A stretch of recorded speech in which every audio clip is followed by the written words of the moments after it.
Ayan. Ngayon, dumako tayo sa lesson 28 na po tayo, no? At ito po ay pinamagatang The Mission of Salvation, no? Evangelism and Discipleship. Ayan ang pamagat natin, mga kapatid. Yes. Amen. The Mission of Salvation, Evangelism and Discipleship. Ang key text natin for today is sa Matthew 28, ako muna magbabasa, no, habang may ginagawa kayo, no? Sa Matthew chapter 28 verses 19 hanggang 20. Ano po? Ayan, babasahin ko po sa Tagalog, mga kapatid, ano? Ayan. Chapter 28 siya, ano, mga kapatid? Sorry. Chapter 28 verses 19 hanggang 20. Ayan, basahin natin. Ang sabi dito, lumapit si Jesus at sinabi sa kanila, ibinigay na sa akin ang lahat ng kapangyarihan sa langit at sa lupa.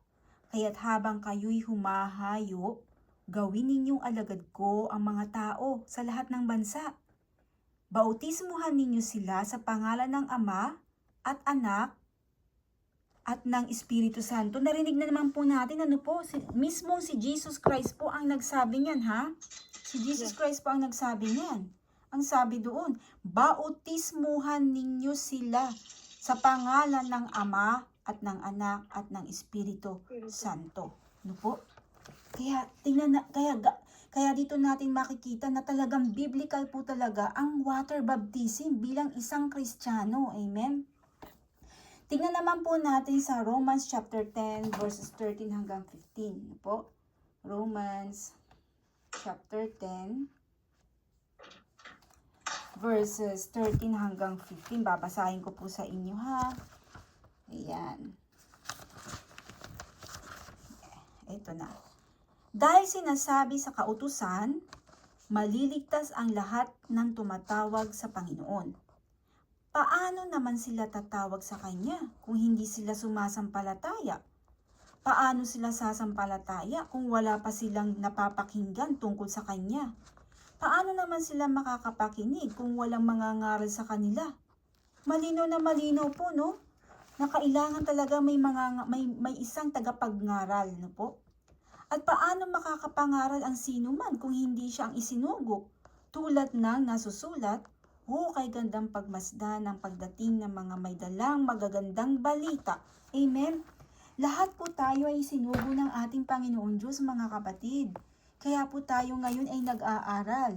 Kaya po tayo nag-aaral ay para makapakinig tayo ng magandang balita ng good news or gospel of Jesus Christ.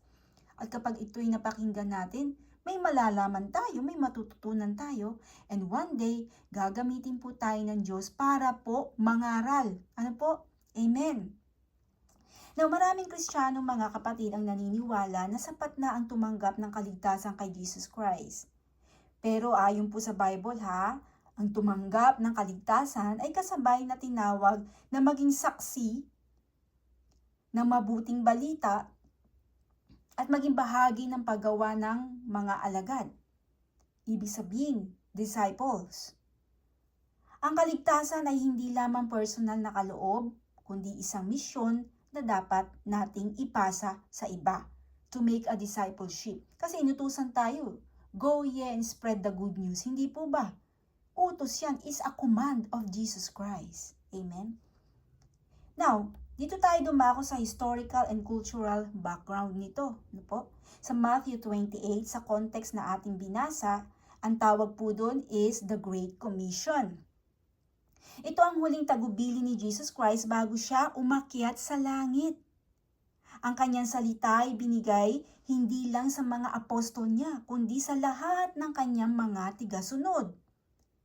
Sa culture ng Jews, ang paggawa ng alagad ay nangangahulugan daw po ito ng pagsama at paggabay sa isang tao upang matutunan at maisabuhay ang mga turo ng guro. Yan daw pong ibig sabihin ng paggawa ng alagad or discipleship. Alam niyo po ba na ang tawag sa atin ay discipleship ni Jesus Christ? Yes.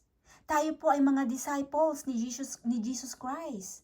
At dinidisciple niya po tayo sa pamamagitan po ng mga pastors, ng mga leaders, o ng mga tagapagturo na ibinigay sa atin. Amen? Kaya ang utos ni Jesus Christ ay hindi lang magpapakilala ng evangelism. Ito to, kung hindi, magpalago pa ng mga bagong mananampalataya. Ibig sabihin, humakot tayo ng kaluluwa. Mamingwit tayo ng kaluluwa katulad ni Peter. Di po ba? Si Peter the Rock, sinabi sa kanya ni Jesus Christ, mula ngayon, you are a fisherman ng tao. Hindi isdang literal na isda. Amen? Now, doon naman po sa context na binasa natin sa Romans chapter 10, ang tawag naman doon ay the necessity of preaching. Po. Now, si Paul po ay sumulat sa mga believers sa bansang Roma para daw po ipaliwanag ang plano ng kaligtasan ng Diyos. Binanggit niya na ang kaligtasan ay para sa lahat ng tatawag sa pangalan ng Panginoon. Ngunit itinuro niya na walang tatawag kung walang mangangaral. Oo nga naman po.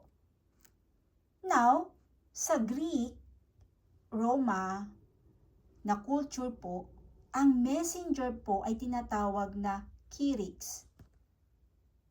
At mahalagang tao. Yan daw pang ibig sabihin ng kyrios.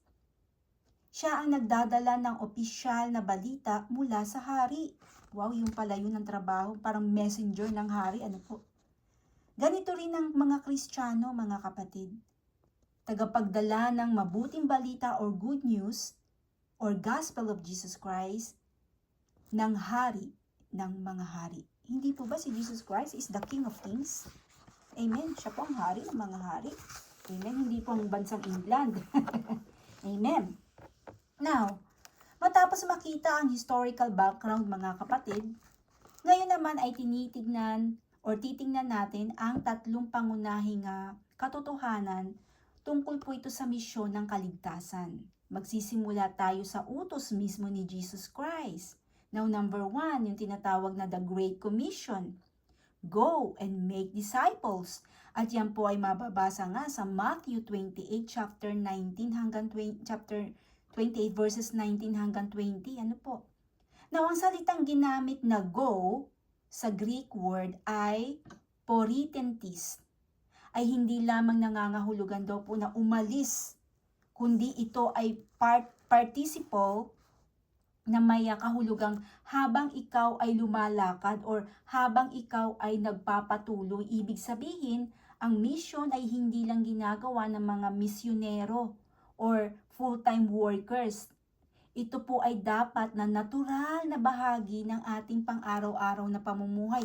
Katulad po ng ginagawa natin. Amen?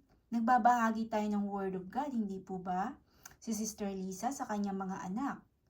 Si Sister Susan naman sa kanyang asawa, hindi po ba? And si Sister Lisa sa kanyang best friend na si Sister Susan. Yan ang sinasabi dito, ano po? Yung natural na, yung lifestyle na natin na magbahagi ng Word of God. Amen? Now, bukod dito mga kapatid, ang pandiwang make disciples ay ang tawag daw po dito sa Greek word is matitisuet or matitisuse. Mahirap po siyang bigkasin, ano po? Ay nasa imperative form na nangangahulugan daw po na ito ang pangunahing utos. Imagine, yan ang pangunahing utos, no? Ito ay utos ni Jesus Christ, yung pinag-uusapan natin dito, yung anak ng ating Panginoon Diyos. Amen? Hindi lamang tayo tinawag na gumawa ng converts, kundi gumawa ng mga alagad. Make a disciple. Amen? Kasama rito ang pagbabautismo, water baptism. Kaya napakahalaga po mga kapatid ng water baptism kasi hindi ko po ito opinion. Ito po ay nasa Bible. Ilang mga verse na bang nabasa natin about sa water baptism na inuutos mismo ni Jesus Christ. Hindi po ba? Bautismuhan ninyo sila sa pangalan ng Ama, ng Anak, at ng Espiritu Santo. Water baptism is very important. Ginawa yan ni John the Baptist kay Jesus Christ. At ganyan po ang ginagawa ng mga born-again Christian. Amen? Now, kasama rito ang pagbabautismo, ito daw po ay tanda ng pagsasama sa bagong community at pagtuturo ng lahat ng iniuutos ni Jesus Christ na nagpapakita na ang tunay na mission ay patuloy hanggang lumago ang isang tao sa pagiging masunuring tigasunod ng ating Panginoong Hesukristo. Now, dumako tayo sa number 2. Ang sabi dito, the necessity of evangelism. Sabi sa Romans chapter 10 verses 13 hanggang 15, sa passage na ito, sinabi ni Apostol Paul dito na everyone who calls on the name of the Lord will be saved. Ang kaligtasan ay bukas sa lahat, sabi ni Apostol Paul. Ngunit, agad niyang ipinakita ang logical na tanong, how then can they call on the one they have not believed in? And how they can believe in the one of whom they have not heard? And how can they hear someone preaching to them? Nabasa natin kanina sa Tagalog, hindi po ba? Ang logical na daloy na ito, mga kapatid, ay nagpapakita ng kahalagahan ng bawat hakbang. Walang pananampalataya kung walang pakikinig, hindi po ba? Dahil sa pakikinig po tayo natututo ng Word of God. At walang pakikinig kung walang nangangaral. Kailangan talaga may mangaral sa atin, hindi po ba? Para po, meron tayong mapakinggan bukod pa sa binabasa natin mismo na Bible sa sarili natin. Amen? Mahalaga rin pansinin ang salitang preach. Or kung sa Greek word is kiriso ang tawag, na ginagamit para sa official na tagapagbalita ng isang hari, the messenger.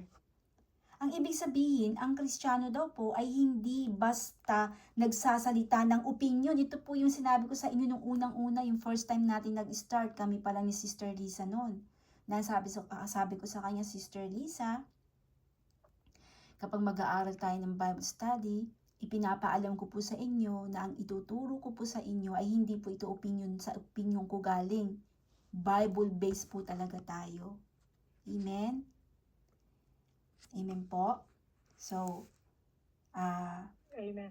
ang Kristiyano ay hindi basta-basta nagsasalita ng opinion, kundi nagdadala ng opisyal na balita mula sa Diyos mismo. Bakit? Amen.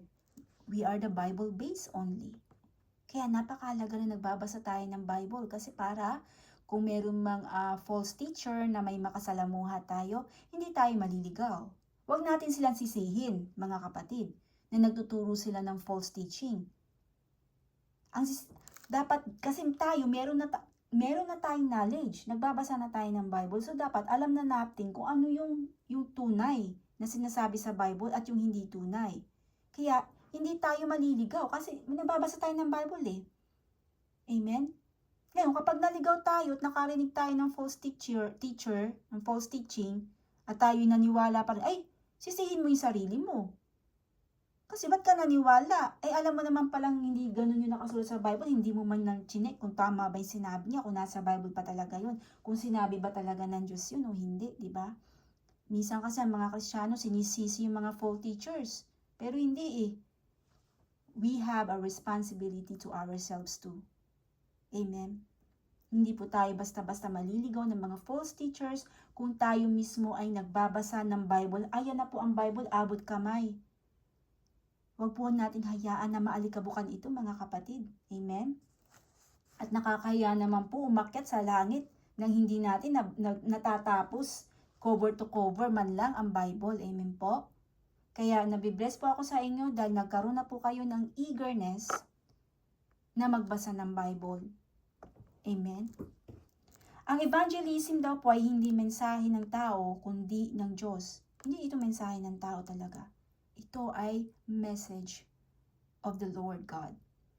At ito ang tanging paraan ng pagliligtas.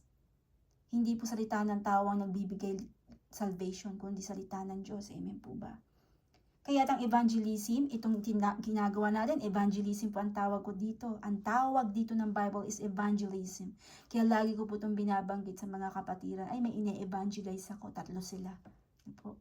Kasi evangelism po ang tawag dito. So, kaya't ang evangelism ay hindi lamang isang option, mga kapatid, o gift para sa iilan, no po, kundi isang misyon na nakatali sa kaligtasan ng iba. Ito pong evangelism ay para sa lahat. Sa lahat ng tao, magnanakaw ka man, prisoners ka man, para sa lahat. Ngayon, nasa sa kanila na lang po ang desisyon kung sila ay makikinig at magkakaroon sila ng interest at willing na lumapit sa Panginoong Hesukristo. Amen? Ang decision ay nasa sa kanila pa rin. Pero, ang trabaho natin ay mag-share ng Gospel of Jesus Christ, ng good news or magandang balita na sinasabi, or to evangelize them. Amen? Yun po ang trabaho natin. Pero hindi po natin trabaho ang magbago ng puso ng tao. Kasi wala tayong kapangyarihan ganun. We cannot change people's heart. We cannot change people think. Our job is just to share the Word of God like what I'm doing right now. That's all. And pray. Dinadalangin ko, Lord, buksan niyo po yung mga mata, tenga nila Sister Susan, Sister Eva, Sister Lisa, na mas maintindihan nila ang inyong salita, Panginoon. Na may kasamang gawa, O Lord. Naway maintindihan nila kung ano yung mga dapat nilang gawin pa mula ngayon, Panginoon. After nila marinig ang iyong aral. Yan, lagi ko po yan nasa panalangin. Amen? Now, number 3. Sabi dito, the race of salvation, ano po? Or relay, ano po? Isang makabuluhang larawan ng mission ay ang relay race daw po, no? Sa relay ay ang ipinapasa sa susunod na runner ang baton or towel or whatever you going to use to make pass to other runner, di ba? May mga ganun palaro, sa Japan may ganun. Sa pananampalataya, ang baton ay hindi mismong kaligtasan, no po, kundi ang ebanghelyo or evangelism at ang responsibility ng nagtuturo at paggabay. Ang kaligtasan ay biyaya ng Diyos at tinatanggap ng bawat tao sa pamamagitan lang po ng pananampalataya na may gawa. Sa Ephesians chapter 2 verses 8 to 9. At nakailang beses na po natin yan napag-aralan, hindi po ba? Sa Ephesians chapter 2 verses 8 to 9. Kaya ang tungkulin natin ay ipahayag ang mabuting balita or gospel at aalagaan ang mga bagong mananampalataya upang sila'y lumago sa kaalaman at pagsunod kay Kristo ay kanilang matutunan. Romans chapter 10 verses 14 hanggang 17 and 2 Timothy chapter 2 verse 2 nakasulat po yan. So sa ganitong paraan na ipapasa natin ang evangelism sa susunod na generation at natutupad ang misyon na iniwan sa atin ni Jesus Christ. Amen? So ano po yung, gusto niyo po basahin ko po sa inyo yung Romans chapter 10 verse 14 hanggang 17 para mas marinig po ninyo, no? Mas maganda po yung nakakarinig tayo. Romans chapter 10. Malapit na tayo matapos, magko-conclusion na po tayo. Verses 14 hanggang 17. Ano po, babasahin ko po sa inyo, ha? Ito na po. Paano naman sila tatawag sa Kanya kung hindi sila sumasampalataya? Paano sila sasampalataya kung wala pa silang napapakinggan tungkol sa Kanya? Ito yung kanina, ano po? Paano naman sila makakapakinig kung walang mangangaral sa kanila? Kaya napaka-importante po talaga ng may nangangaral. Amen po ba? Now sa 17, nabasa natin kanina yung ano na yan, 15, 16. Sa 16. Ngunit hindi lahat ay tumanggap. Kababanggit ko lang po, di ba? Nasa tao pa rin po ang desisyon. Ngunit hindi lahat ay tumanggap. Sabi dito, ano po? Sa magandang balita or gospel. Gaya ng sinulat ni Isaiah, ni Prophet Isaiah. Panginoon, sino ang naniniwala sa aming mensahe? Kaya't ang pananampalataya ay bunga ng pakikinig, at ang pakikinig naman ay bunga ng pangangaral tungkol kay Jesus Christ. Diba? Hindi lahat ay makikinig. Kaya wag tayong magkakaroon ng galit sa puso natin o inis kung may mga tao na ayaw makinig. Ayaw talaga nila, wala tayong magagawa kundi manalangin para sa kanila. Huwag po natin silang awayin or i-push na, makinig ka kasi, huwag pong gano'n. Hindi po gano'n, ano po? Sige ka, pag di ka nakinig, mapupunta ka sa impyerno. Hindi po gano'n, ano po? Amen? Kasi hindi po ganyan ang stand ni Jesus Christ nung siya ay nag-share ng good news at yung kanyang mga disciple, ano po?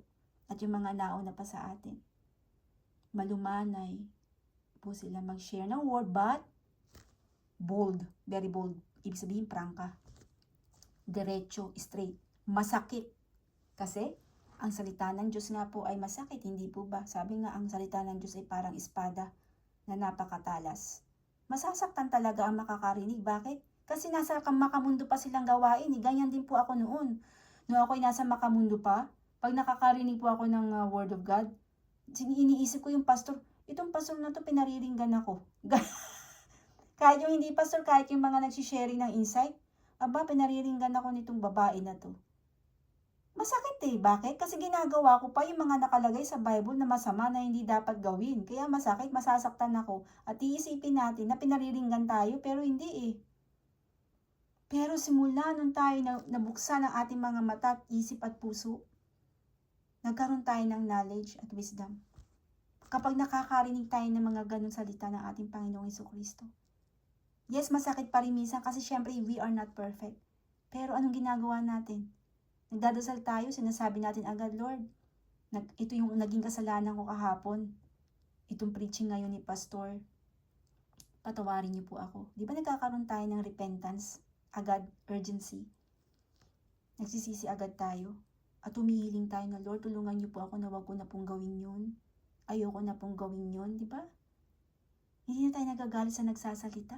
Kasi word of God yan. Naatasan lang ng Panginoon Diyos magsalita yung pastor. Naatasan lang ng Panginoon Diyos magsalita yung leader. Or reflections kung sino man na mag-share or insights. Hindi po ba? Amen? Itong word of God ay para sa atin ito mga kapatid. Now what to do? Ayan na. Matatapos na tayo. Number 1, be intentional sharers. Ano po? Be intentional sharers. Kayo po nag-share po kayo sa Dream Team Jesus USA. Kaya nabibless ang marami. Kasi, intentional ninyong mag-share ng inyong insight at reflection. Masigla kayo. Amen? Gumawa ng plano para magbahagi ng evangelism sa pamilya, kaibigan, or ganitong fellowship, no po? Or kapitbahay. Number 2, invest in discipleship. Sabi dito, tulungan ng iba na lumago sa pananampalataya sa pamamagitan ng pagtuturo. Katulad po nitong ginagawa natin, ano po? Mentoring, mentoring din po ito. At pagsama sa kanila. Like for example, kape tayo bukas. Gusto mo ba? And then habang nagkakape kayo, sharean mo siya ng Word of God, no? O kaya sharean mo siya tanungin mo siya, anong hobby mo? Ganyan. Diba? And then, sharean mo na siya ng, meron kaming online Bible study. Gusto mo sumali? Makinig ka lang muna sa una. And then pag nagustuhan mo, welcome ka, 'di ba? Ikaw pala yung magdedesisyon, hindi kami. Kumbaga, wag tayong maging pushy, no? And then samahan po natin ng panalangin. Ipanalangin po natin bago natin gawin. Amen. Lord, yung kapitbahay ko, may coffee kami, may coffee date kami. Tulungan niyo po ako, Holy Spirit, na magsalita sa kanya, na mayaya ako siya sa Bible study, makapag-share ako ng Word of God, Lord. Kayo po ang mangilos at magtatagumpay ito. Hindi man agad-agad, pero one day, magtatagumpay yun. Amen? Number 3, pray for more workers. Ano po? Katulad ng sinabi ni Jesus Christ sa Matthew 9:38, manalangin para sa higit pang magagawa sa bukirin ng Diyos. Ayan, kababanggit lang po natin, no? Manalangin, pray. Pray is very important po. No po, humingi tayo sa kanya ng guidance. Kasi pag yung style lang natin ang ating sinunod, baka mabulilyaso tayo. Baka imbis na makapag-akit tayo ng kaluluwa, mapush pa natin sila na lumayo. Kasi nga, magiging pushy tayo, hindi po ba? Hindi tayo guidance ni Holy Spirit, kaya medyo harsh tayo magsalita sa kanila, di ba? Amen? So, dumako na tayo sa conclusion, matatapos na tayo. Ang sabi dito, ang misyon ng kaligtasan, mga kapatid, ay malinaw at mahalaga ito ha.